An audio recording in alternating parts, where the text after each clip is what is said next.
Capítulo 3. Lindos himnos. Contienen mucha doctrina, sobre todo estos, y no quiero minimizar y menospreciar a los otros.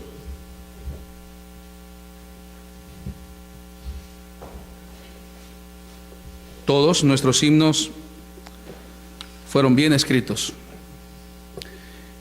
Estos himnos no los tiene cualquier congregación, cualquier persona.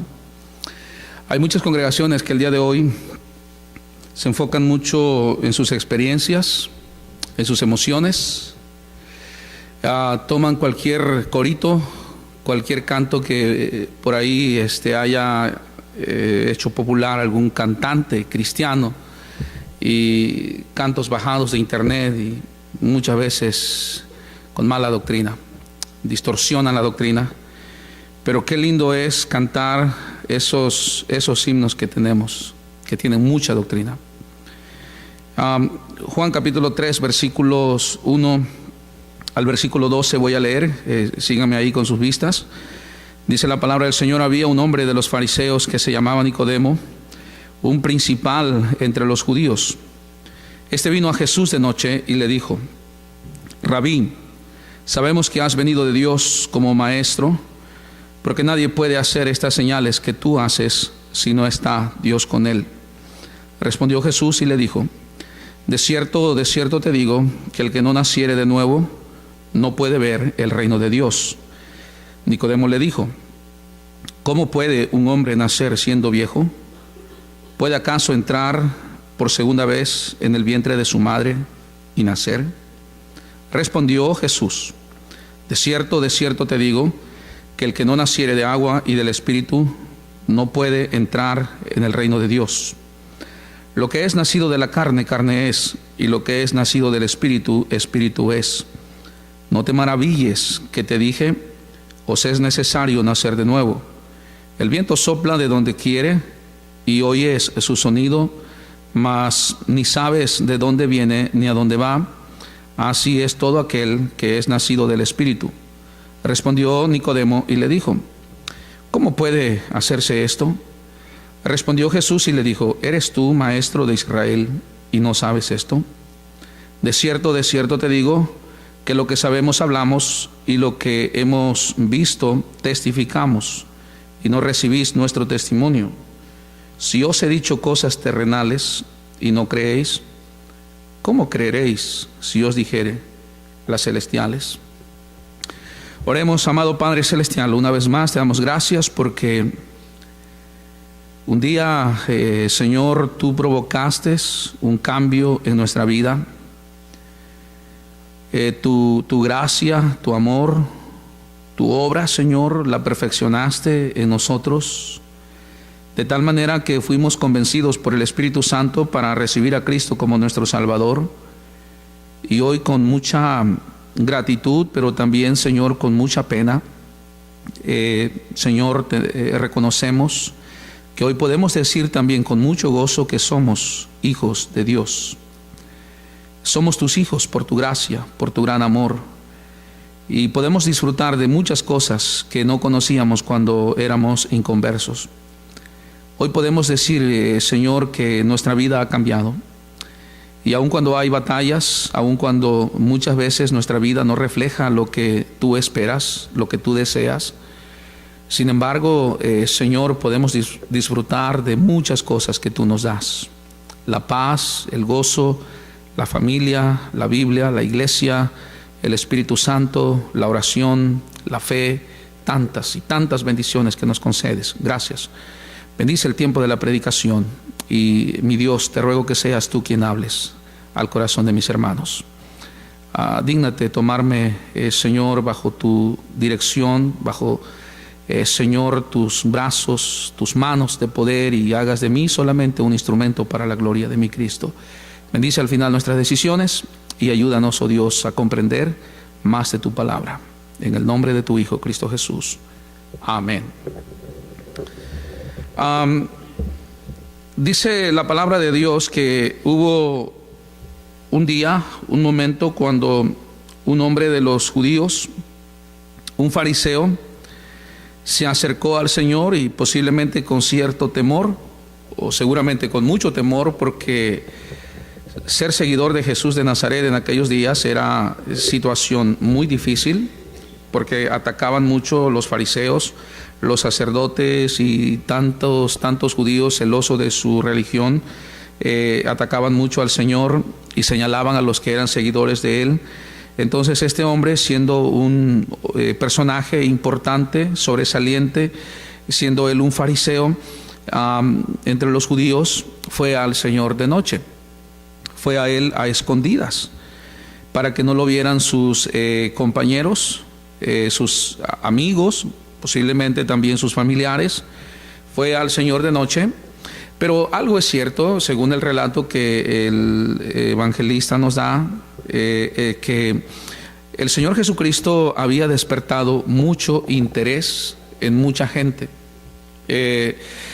Si recordamos un poquito el contexto histórico del pueblo judío, habían pasado 400 años aproximadamente de silencio, y de manera intermitente o de manera esporádica, de manera muy leve, se habían levantado ciertos líderes queriendo animar al pueblo espiritualmente, pero no lo lograban hasta que se levantó Juan el Bautista, por obra de Dios, como el que prepararía el camino para Cristo.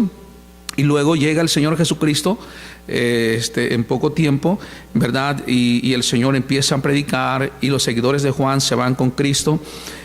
Y el Señor entonces empezó a despertar mucho interés entre los judíos. Iban a escucharle, algunos tal vez con curiosidad, otros por necesidad, como el otro día les comentaba. Otros iban de manera maliciosa para ver qué decía el Señor y tomarlo en sus propias palabras, atacarlo, criticarlo o acusarlo ante las autoridades romanas, ¿verdad? Como alguien que se estaba levantando, y el argumento de ellos era que de manera maliciosa decían que era para rebelarse en contra del Imperio Romano. Sabemos que no era así, pero ellos buscaban ese argumento para que les creyeran, y eran malos, eran malvados en su forma de acercarse al Señor.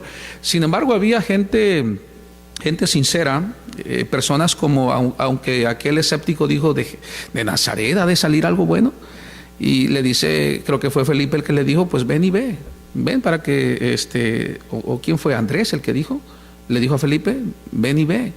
Entonces va y efectivamente escucha al Señor y se impresiona, su corazón es agarrado por las palabras que el Señor le decía, y se convirtió a Cristo sinceramente, ¿verdad? Un seguidor de verdad. Y la Biblia dice que en ese tiempo que Cristo vino había un grupo religioso denominado fariseos. Eran muy celosos de sus tradiciones, sus costumbres, su religión. Eran muy celosos, muy intransigentes tal vez. Entonces eran muy estrictos en algunas cosas, pero eran malvados en otras cosas. Entonces, sin embargo, algo era inevitable. No podían ellos negar que lo que Cristo estaba haciendo era algo especial, algo excepcional, algo grandioso, algo que no se había visto en mucho tiempo. Por lo menos en el tiempo de ellos no lo habían visto.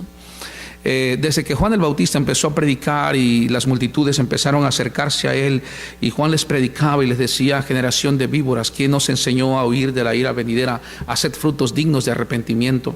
Dice que tanto soldados como publicanos, como gente considerada lo más bajo de la sociedad en esos tiempos, se acercaban y escuchaban la predicación de Juan y se convertían en seguidores de él, y ya preparados para escuchar al Mesías, al Señor Jesucristo.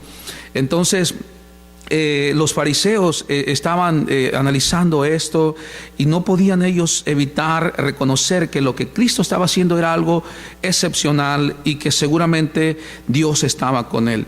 Sus propias palabras lo denotan, lo demuestran cuando le dice rabí, él siendo un maestro de los judíos, reconoce al Señor de esa forma. Rabí significa maestro. Dice: sabemos que has venido de Dios como maestro, porque nadie puede hacer estas señales que tú haces si no está Dios con él.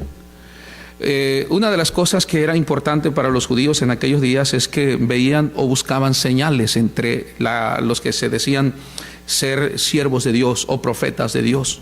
Buscaban señales, buscaban cosas extraordinarias para decir efectivamente esto es obra de Dios. Y ellos no podían, déjenme usar estas palabras tal vez un poco rebuscadas, ¿verdad? Ellos no podían sustraerse de contemplar lo que Cristo está haciendo. No lo pueden evitar. Y están mirando lo que Cristo está haciendo y el Señor entonces lo escucha. No sé si va con cierta curiosidad a Cristo. Él va diciendo algunas palabras, pero Cristo le habló, no respondiendo a lo que él está diciendo. Cristo le habló de su verdadera necesidad. Su necesidad de nacer de nuevo, su necesidad de salvación.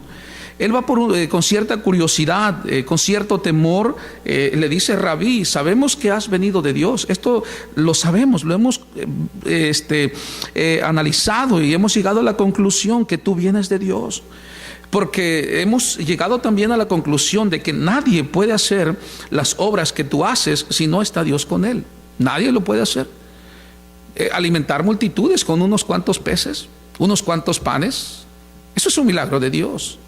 Sanar a un enfermo, darle vista a un ciego, levantar a un cojo, eso es obra de Dios. Resucitar a un muerto, eso es obra de Dios. Eso lo hicieron grandes hombres de Dios como Elías y Eliseo. Alimentar multitudes, obra de Dios, hecha solamente por manos de Moisés. Hacer algo extraordinario, tener multitudes y que ellos estén atentos a Él y que sus palabras son dichas de una forma excepcional, que llaman la atención, que convencen, que no hay argumento que podamos utilizar para contradecirte. Es obra de Dios. Hemos visto que lo que tú haces es obra de Dios. Cristo le dijo: de cierto te digo. Originalmente la palabra aquí desierto es la palabra amén, amén en el idioma griego. Amén, amén, desierto te digo, que el que no naciere de nuevo no puede ver el reino de Dios. Si ustedes tienen un resaltador y quieren resaltar esta frase, sería interesante. Cristo le dijo: el que no naciere de nuevo no puede ver el reino de Dios. Si tú no naces de nuevo, tú no puedes ver el reino de Dios. Quiero que piense en esto. Quiero que recuerde esto y analice esto. Cuando Juan el Bautista empezó a predicar, su predicación era: arrepentíos, porque el reino de los cielos, ¿qué dice? Se ha acercado. Juan y Cristo mismo, al empezar su ministerio, Cristo empezó de una forma similar, de una forma idéntica, igual, y arrepentíos porque el reino de los cielos se ha acercado. Hay una similitud, pero hay una diferencia entre el reino de los cielos y el reino de Dios. Cuando la Biblia habla del reino de los cielos, habla del reinado de Cristo, y eso es un pasaje mesiánico, una expresión mesiánica, y su cumplimiento total será cuando Cristo venga a esta tierra a gobernar sobre ella durante un periodo de 1000 años, y esto es a futuro. El reino de los cielos se ha acercado. En parte ya se ha cumplido o se está cumpliendo esto, pero en su totalidad, en su plenitud, esto se va a cumplir en un futuro. Pero las palabras del Señor aquí dice el reino de Dios. Si tú no naces de nuevo, tú no puedes ver el reino de Dios. El reino de los cielos es exterior. El reino de los cielos es un reinado espiritual, y será literal cuando Cristo reine sobre la tierra a nivel mundial. Pero el reinado de Dios, a diferencia del reino de los cielos y el reinado de Dios, entonces es que el reinado de Dios no es exterior, sino que es interior. No será, y aunque también será a futuro, pero propiamente es ya desde el mismo instante que una persona se convierte a Cristo. En el momento que el hombre inconverso escucha el Evangelio y se convierte al Señor, y acepta a Cristo como su Salvador personal, viene el Espíritu Santo a su vida y la tercera persona de la Trinidad hace morada en él, y ahora Dios reina en el corazón de la persona. ¿Cómo yo voy a ver el reino de Dios? Solamente permitiendo que Dios venga a mi vida y Él reine en mí, Él reine en mi corazón. No estoy criticando ni quiero con esto que lo tomen a mal, pero por ejemplo hay quienes dicen con respecto a nuestra ciudad, ponen por allá un letrero enorme y dicen Jesucristo, como dice el rey de Tijuana, por ejemplo.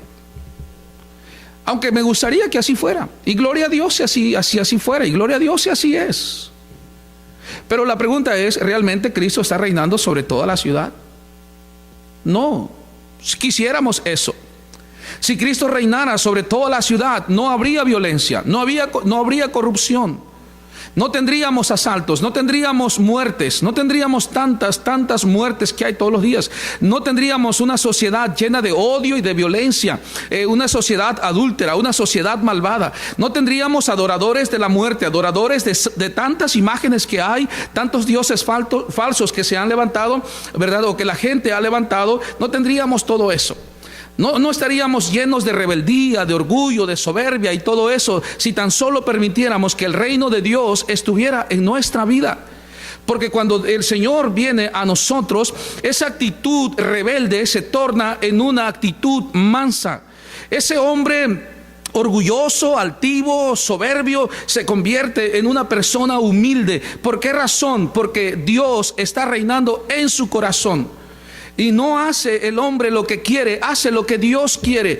Y entonces yo puedo ver cómo Dios ha obrado no solamente en mi vida, sino que mi vida misma va a reflejar el poder de Dios, la obra de Dios. Y los que están a mi alrededor van a ver cuál es el poder de Dios en mi vida, cómo es el reino de Dios en mí. ¿Por qué muchas veces no vemos cambios? ¿Por qué no hay cambios? Salimos a tocar puertas y hablamos del evangelio a mucha gente. Muchos escuchan y hacen decisión por Cristo, hacen profesión de fe, dicen que aceptan a Cristo, y yo quiero creer que todos ellos son salvos. Son muchos en todas las iglesias que salen a tocar puertas realmente a ganar las almas para Cristo. Regresan los ganadores de almas contentos. Unos dicen yo gané uno, otros yo gané dos, gané 3 almas para Cristo, 5, hay quienes ganan 10, 20 almas para Cristo en un día de ganancia de almas. Yo digo, me conformaría con 2, aunque sea, o con 1 ya de pérdida, ¿verdad? Pero hermanos, quisiera pensar que todos ellos son salvos realmente. Pero ¿por qué de 100 convertidos que hay en un día de visitación, hermanos, llegan a la iglesia si acaso 2 o 3, y a veces ni uno solo? ¿Y cuántos de ellos están permaneciendo en las cosas de Dios? A veces ni uno solo. ¿Por qué razón? Porque realmente no están permitiendo el poder de Dios en su vida, o permitiendo que Dios reine en sus corazones. No lo hacen.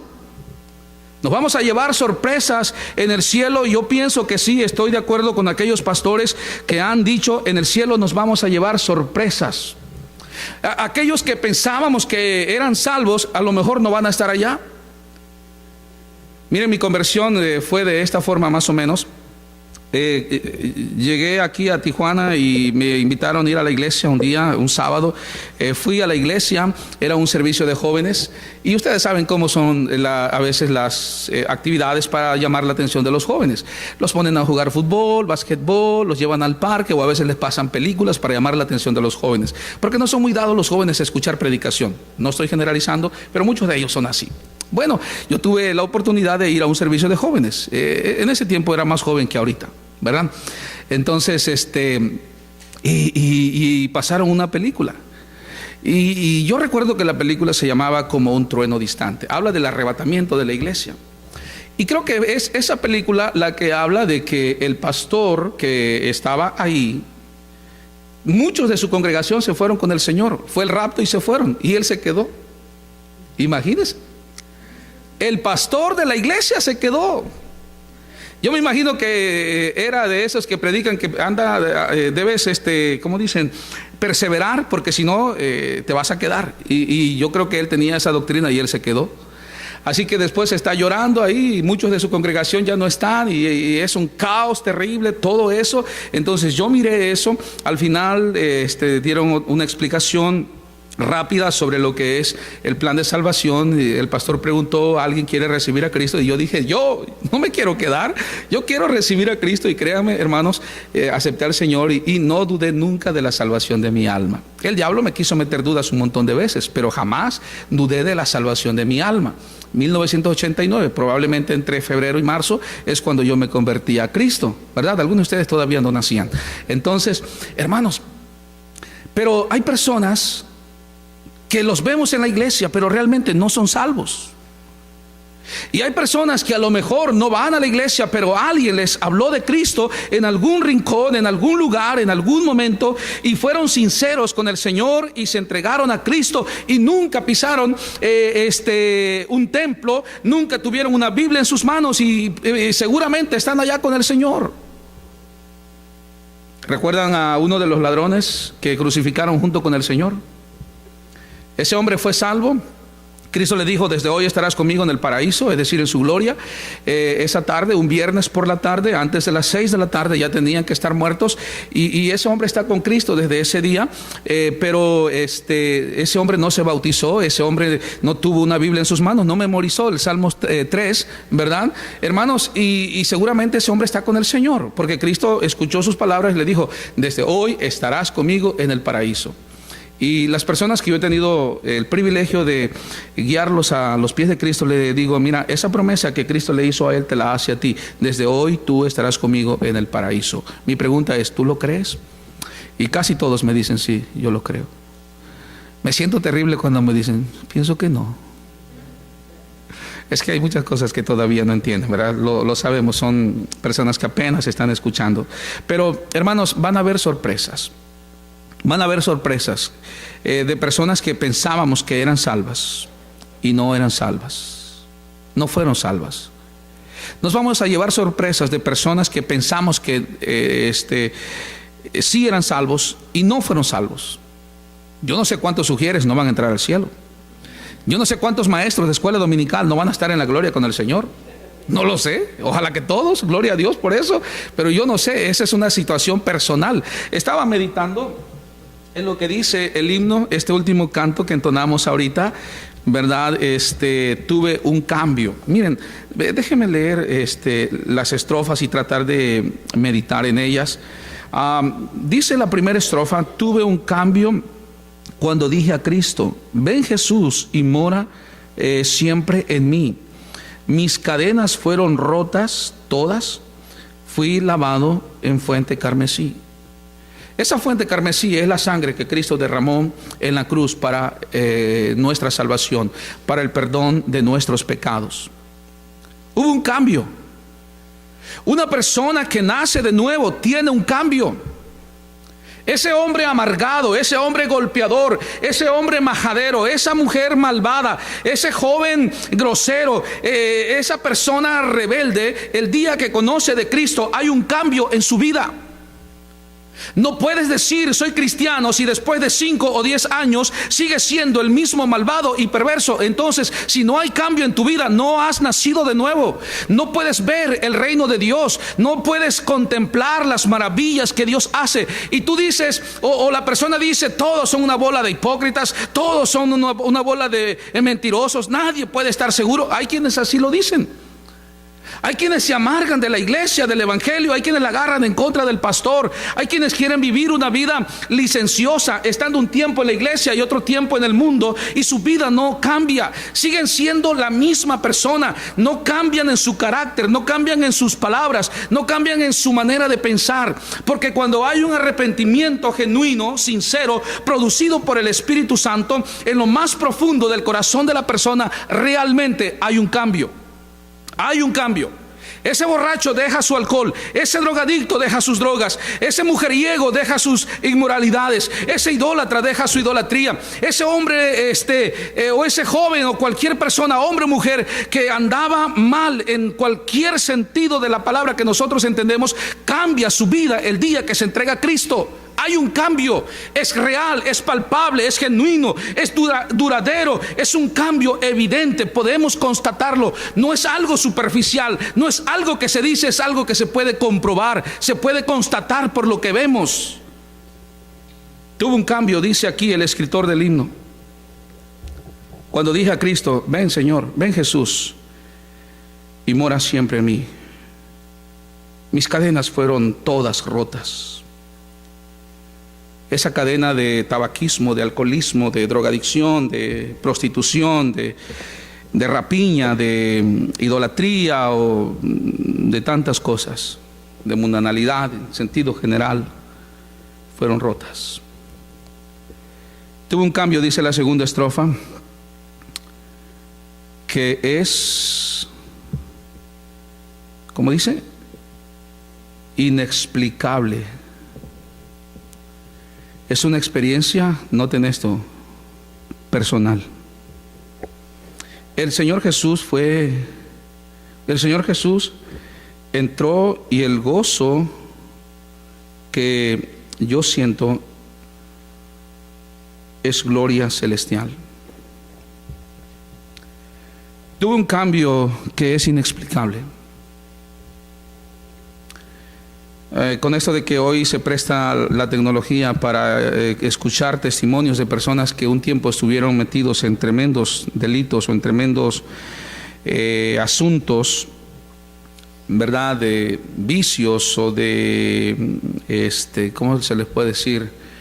Personas que sobre todo estaban metidos en las drogas o tráfico o producción de drogas y todo eso. Dicen que muchos de ellos han cambiado en su vida, han conocido a Cristo y dan testimonio y dicen que ahora son salvos. Hay quienes se burlan de ellos, hay quienes se ríen de ellos, hay quienes dicen no lo creo. Hay quienes dicen háblale a ese malvado, a ese traficante, a ese matón, háblale a esa prostituta, háblale a ese ladrón, háblale a ese mujeriego, háblale a ese satánico, háblale de Cristo a él, háblale a ese borracho que está tirado ahí, háblale a ese que está metido o tirado en su vómito, háblale a él necesita de Cristo. Les decía hoy, todos tenemos necesidad de Cristo.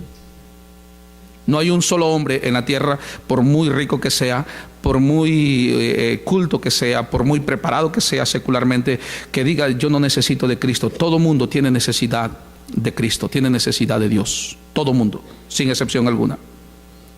Pero según lo que la Biblia nos dice y meditando en lo que entonamos en este canto tan lleno de doctrina, cuando dice tuvo un cambio inexplicable, una experiencia personal. La salvación es personal. La salvación es un asunto personal, yo y Dios, nada más. Está establecido para los hombres que mueran una sola vez y después de esto el juicio. Pablo dijo, cada uno de vosotros dará cuentas a Dios de sí, cada uno individualmente. Dice el escritor de Apocalipsis, el apóstol Juan, si me permiten, vamos allá. En el libro de Juan, en el capítulo 20, cuando habla de las últimas cosas, capítulo 20 de Juan, dice versículo 10 en adelante, y el diablo que los engañaba fue lanzado al lago de fuego y azufre, donde estaban la bestia y el falso profeta, y serán atormentados día y noche por los siglos de los siglos. Esto es la condenación eterna en el infierno. Pero luego dice Juan, y vi un gran trono blanco y al que estaba sentado en él, de delante del cual huyeron la tierra y el cielo, y ningún lugar se encontró, dice, para ellos. Y vi a los muertos, grandes y pequeños, es decir, ricos y pobres, de pie ante Dios. Miren, de pie ante Dios. Y los libros fueron abiertos, y otro libro fue abierto, el cual es el libro de la vida, y fueron juzgados los muertos por las cosas que estaban escritas en los libros según sus obras. Termina diciendo el capítulo, y el que no se halló inscrito en el libro de la vida fue lanzado en el lago de fuego, esto es el infierno. Hay personas que pueden pensar que por estar en una iglesia ya son salvos. La iglesia no salva. Hay personas que piensan que por haberse bautizado ya son salvos. El bautismo no salva. El bautismo es solamente un paso de obediencia una vez que la persona ha recibido a Cristo como su Salvador personal. La iglesia es el cuerpo de Cristo. La iglesia, usando figuras de lenguaje, por metonimia, podemos entender que la iglesia es el lugar donde recibimos edificación, donde se predica la palabra de Dios. Es el lugar donde nos congregamos y se nos habla de Dios, adoramos a Dios, pero la iglesia no salva. La salvación es personal, es individual. Ese es el momento aquel cuando tenemos un encuentro personal con Cristo. Soy yo nada más. Hay congregaciones o religiones que piensan que la salvación es grupal. Es que está en la iglesia y es salvo. Es que él nació en el evangelio y es salvo. Pueden decir algunos padres, es que mi hijo desde chiquito está en la iglesia, entonces él es salvo. Una vez yo estaba testificando en una calle en Lomas Taurinas y llegué a esa casa. Ahora, yo sabía que ahí en esa casa vivía un pastor de otra religión.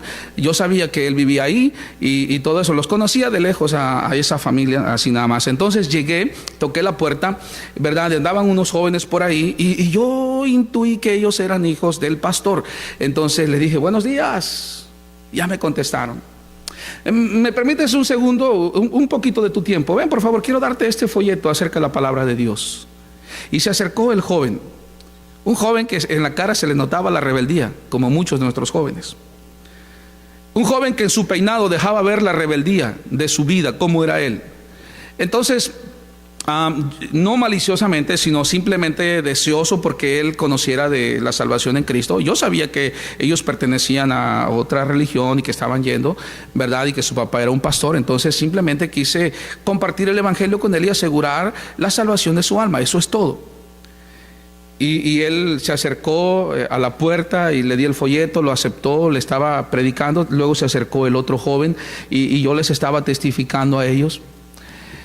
Y siempre se me quedó esta figura, hermanos, y miren, no es para risa, no es para burlarme de esta situación ni nada de eso.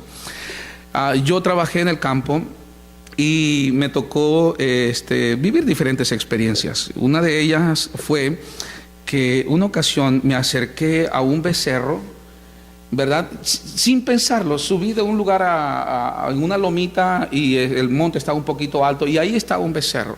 Entonces cuando yo llegué ahí, el becerro se levantó y echó un grito. No sé si lo asusté, ¿verdad?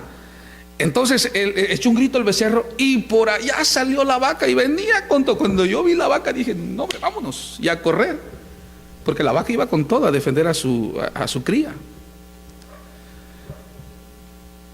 Cuando esta señora escuchó que yo le estaba hablando a su hijo de la Biblia y todo eso, se acercó, vino rápidamente ella a defenderlos. Mis hijos son salvos, ellos van a la iglesia, ellos son mis hijos, nosotros somos cristianos también.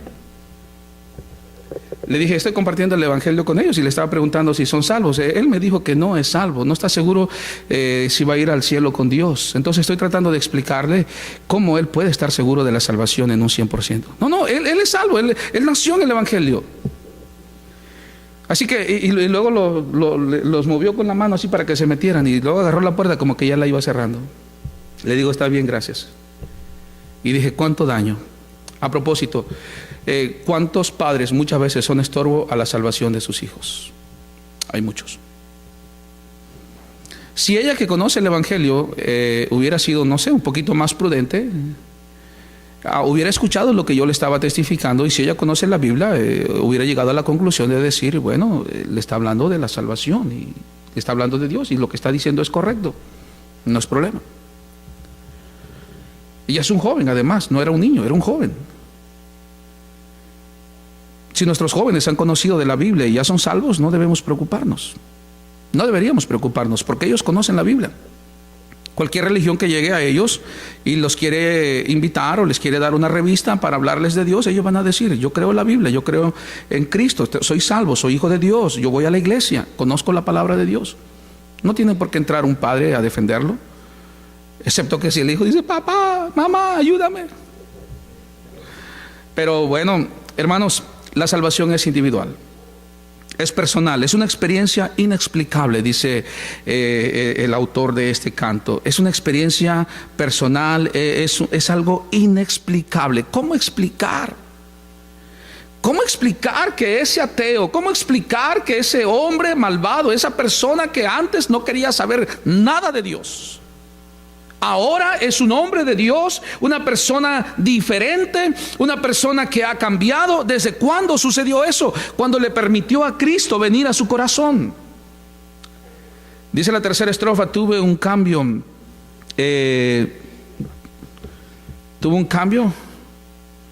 en el camino triste, la esperanza inunda ya mi ser. Los temores fueron, dice, disipados. Me llenó de fe y de gran poder. La cuarta dice: tuve un cambio nuevo en mi ser, en mi vida, perdón. Nuevos horizontes puedo ver. Mis anhelos, como dice, mis anhelos hoy son celestiales. En su senda andar es mi placer. La segunda y la cuarta estrofa dicen cosas interesantes.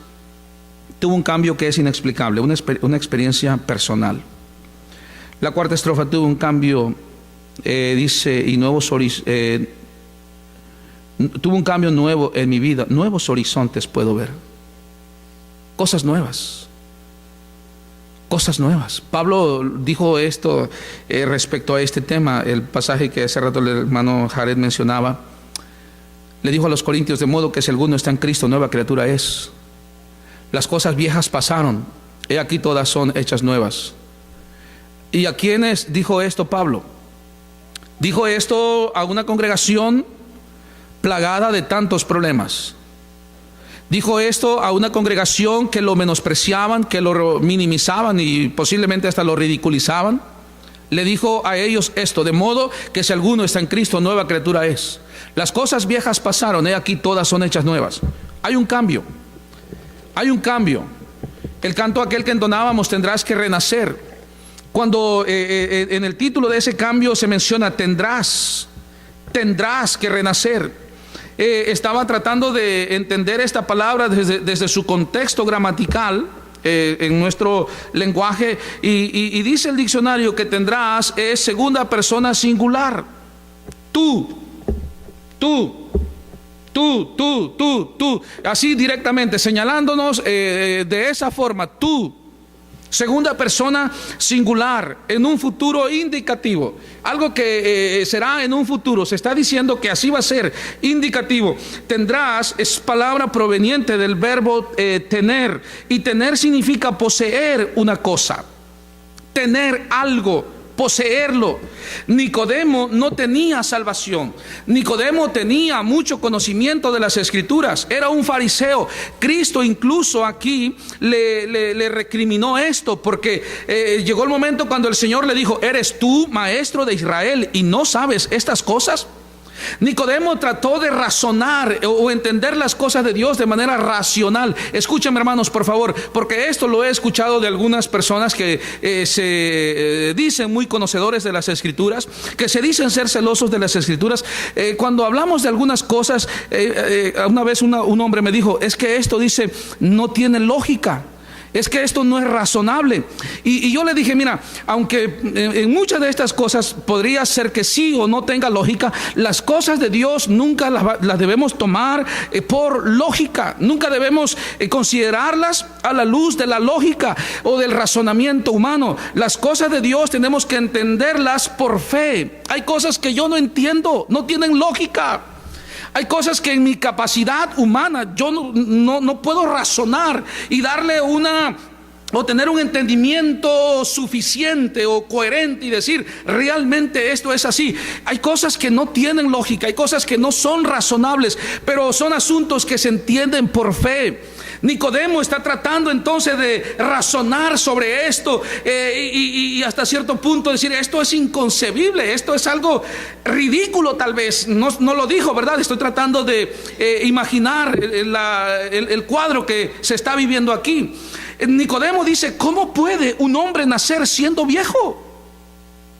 No tiene lógica, esto no es razonable, esto no se puede explicar, esto es algo que no puede suceder. Tú me dices que necesito nacer de nuevo, pero ¿cómo puede un hombre nacer siendo viejo? Y luego pregunta retóricamente, dice, ¿puede acaso entrar por segunda vez en el vientre de su madre? Y con eso está diciendo, no me vengas con cosas, Jesús.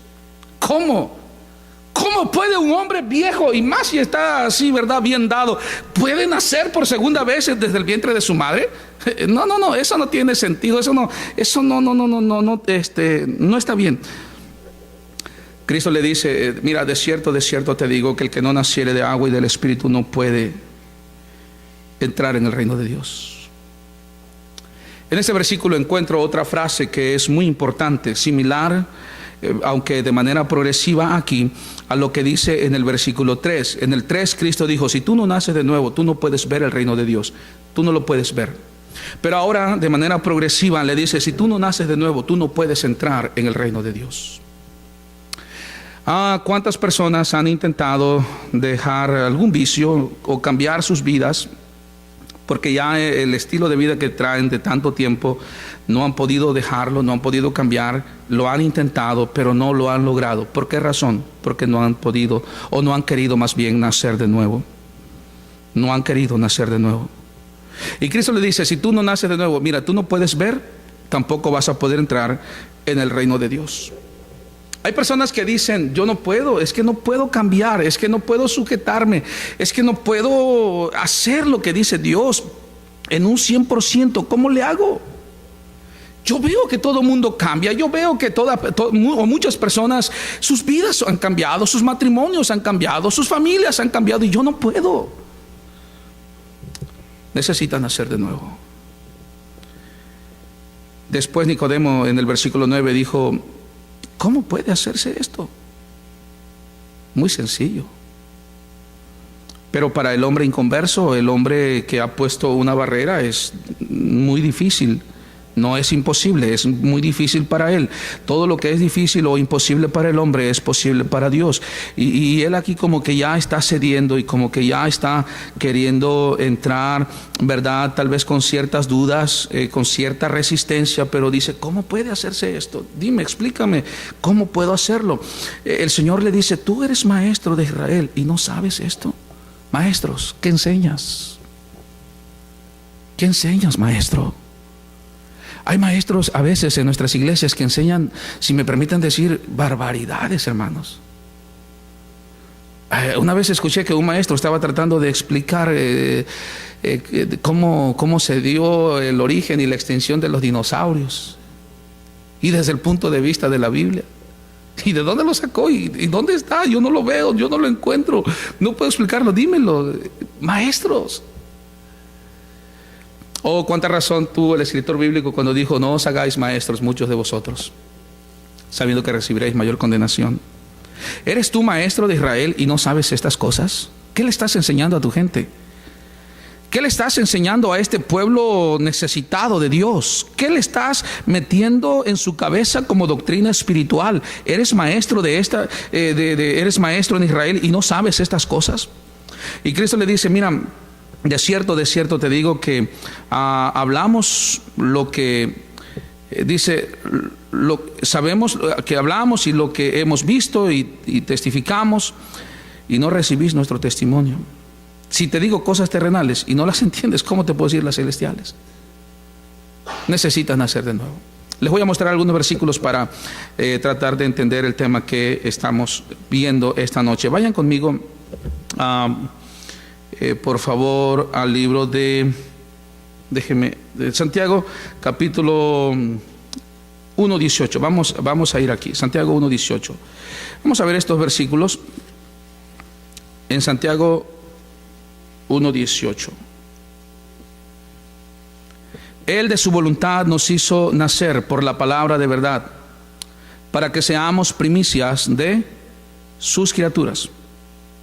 Él, Dios, de su voluntad, nos hizo nacer por la palabra de verdad para que seamos primicias de sus criaturas. Él, Dios quiere la salvación de las personas. Dios desea que el mundo entero sea salvo. Es el deseo de Dios. Pedro dijo: el Señor no retarda su promesa, según algunos la tienen por tardanza, sino que Él es paciente para con nosotros, no queriendo que ninguno perezca, sino que todos procedan al arrepentimiento. ¿Por qué Dios ha extendido el tiempo de su gracia? Porque Él desea la salvación de la humanidad entera. Vaya conmigo al libro de Timoteo, primera carta de Pablo a Timoteo, en su capítulo 2. Me gustan estas palabras que Pablo empleó aquí cuando dice, 1 Timoteo 2, versículos 3 y 4, porque esto es bueno y agradable delante de Dios nuestro Salvador, el cual quiere que todos los hombres sean salvos y vengan al conocimiento de la verdad. Ese es el deseo de Dios. Dios quiere que la gente, que todo el mundo sea salvo. Dios no quiere que nadie se pierda, hermanos. Dios quiere que todo el mundo sea salvo. Dios no desea la muerte del impío. Vean lo que dijo por medio de Ezequiel. Ezequiel capítulo 33. Yo creo que algunos conocen este versículo de memoria, pero abra su Biblia ahí. Abra su Biblia para que se mantenga en movimiento. Ezequiel capítulo 33, versículo 11. Dice Dios por medio de este profeta: diles, vivo yo, dice Jehová el Señor, que no quiero la muerte del impío, sino que se vuelva el impío de su camino y que viva. Y que viva. Luego dice: volveos de vuestros malos caminos. Y pregunta a Dios: ¿por qué moriréis, oh casa de Israel? ¿Por qué?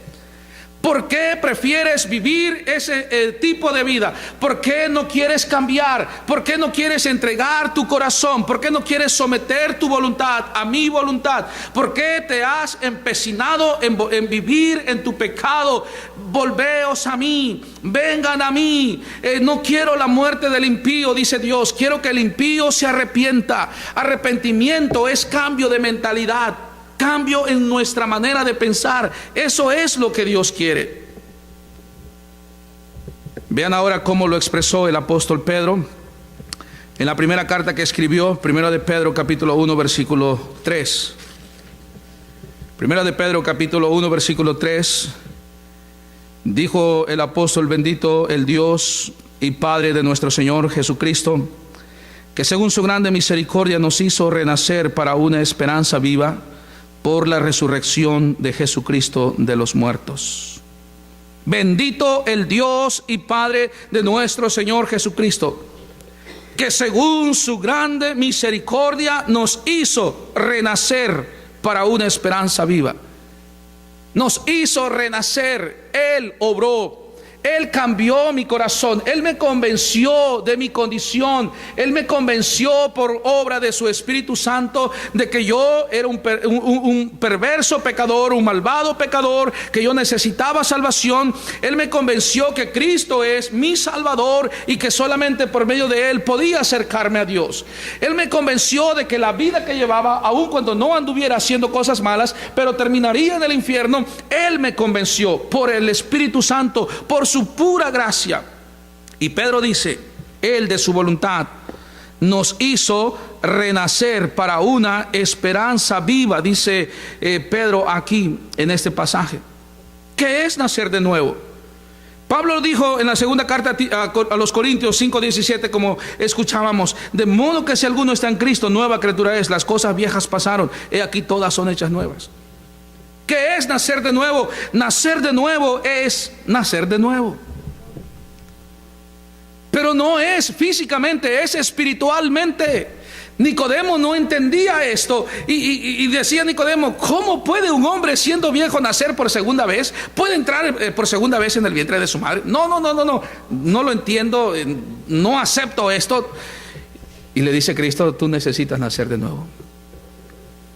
¿Qué es nacer de nuevo? Es entregarse a Cristo. Es permitir que el Espíritu Santo venga a nuestro corazón. Es entrar al dominio, al control y a la autoridad de Dios. Eso es nacer de nuevo. ¿Por qué una persona necesita nacer de nuevo? Porque es la única forma de estar con Dios. Porque así es como trabaja Dios. Así. Si tú no naces de nuevo, dice el Señor, tú no puedes ver, tú no puedes entrar en el reino de Dios. por qué muchos que dicen ser cristianos no pueden cambiar?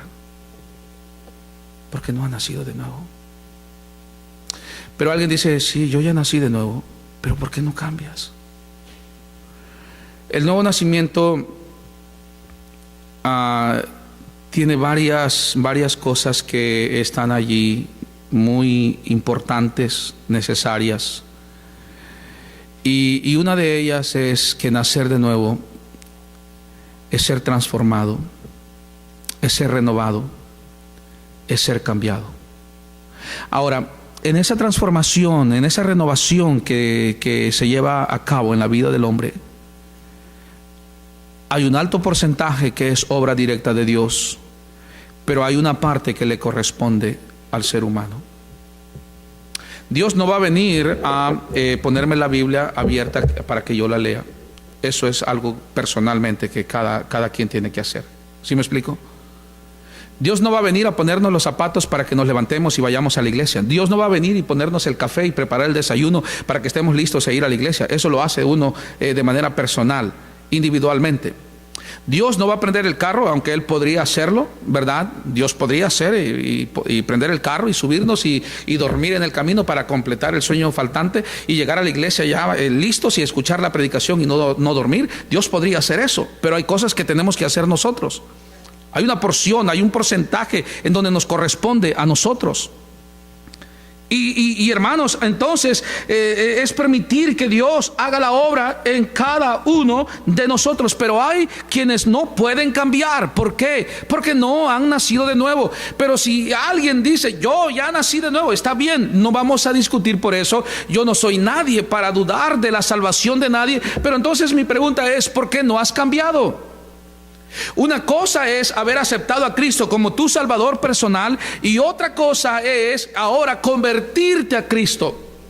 La conversión implica entonces permitir que Dios haga la obra, pero también es hacer lo que a mí me corresponde. Es ponerme a orar, ponerme a leer mi Biblia, a memorizar versículos, es empezar a trabajar en mi vida. Es como llegar a una casa y remodelarla. Si la casa ya está destruida, está cayéndose, hay mucha suciedad adentro, muchas cosas que hay que tirar, entonces yo la miro por fuera y entro ahí y empiezo a sacar todo lo que no sirve. Me ha tocado hacer remodelaciones, me ha tocado hacer reparaciones, me ha tocado hacer trabajos en donde vamos a demoler algo, quitar algo y sacarlo, y un tiradero, mucha basura, y hermano, se mira feo, no se le halla forma, mucho polvo, mucho trabajo, pero hay que hacerlo. Y empiezo a tirar cosas, empiezo a derrumbar cosas, a sacarlas por allá. Es trabajo, es fatiga, es tiempo, pero ya después, cuando se empieza a renovar todo y termina el trabajo, ¡wow! ¡Qué bonito quedó! ¿Por qué? Porque trabajamos en ello. Dios quiere hacer la obra en nosotros. Él ha hecho lo imposible, ha salvado nuestra alma, nos ha convertido de estar camino al infierno, ahora ir camino al cielo. Pero la conversión en su totalidad en nuestra vida, hay un porcentaje que nos corresponde a nosotros. Ahí debemos cambiar. Él de su voluntad, dijo Pedro, nos hizo renacer para una esperanza viva. Porque una persona necesita nacer de nuevo, porque es la única forma de estar con Dios, porque así es como Dios trabaja. ¿Cómo puede una persona nacer de nuevo? Por la palabra de Dios. Lo que leíamos aquí en Santiago capítulo 1, Santiago capítulo 1 versículo 18, dijo Santiago. Miren, me gusta el carácter de Santiago. Un hombre muy claro, muy directo, muy contundente en lo que dice. Él de su voluntad nos hizo nacer por la palabra de verdad, para que seamos primicias de sus criaturas, de su pura voluntad, de su pura voluntad. Termino y les doy mis puntos. En primer lugar, la necesidad de un nuevo nacimiento. Nacer de nuevo es una necesidad. Así como necesitamos dormir. Si alguien no duerme, se muere. Estaba leyendo antier, un doctor en China, quién sabe cuántas horas trabajó, no dijo el periodista, que trabajó mucho tiempo extra, quién sabe si estaban muy saturados de trabajo, y se quedó trabajando, y después que nada más se desvaneció, y cuando fueron y lo atendieron, estaba muerto. Estaba muerto. Hermanos, la vida se acaba. Y así como es necesario dormir, hay que trabajar, pero hay que dormir. Hay que trabajar, pero hay que alimentarse también. Así como necesitamos dormir, así como en nuestra vida terrenal necesitamos bañarnos. A propósito, algunos jóvenes tendremos que decirle: hermano, báñate, ¿verdad? Hermanos, necesitamos bañarnos. Imagínense que pasaran los días y alguien de los hermanos no se ha bañado una semana. Oye, ¿no te bañas en una semana? ¿Un mes? ¿No te has bañado en un mes?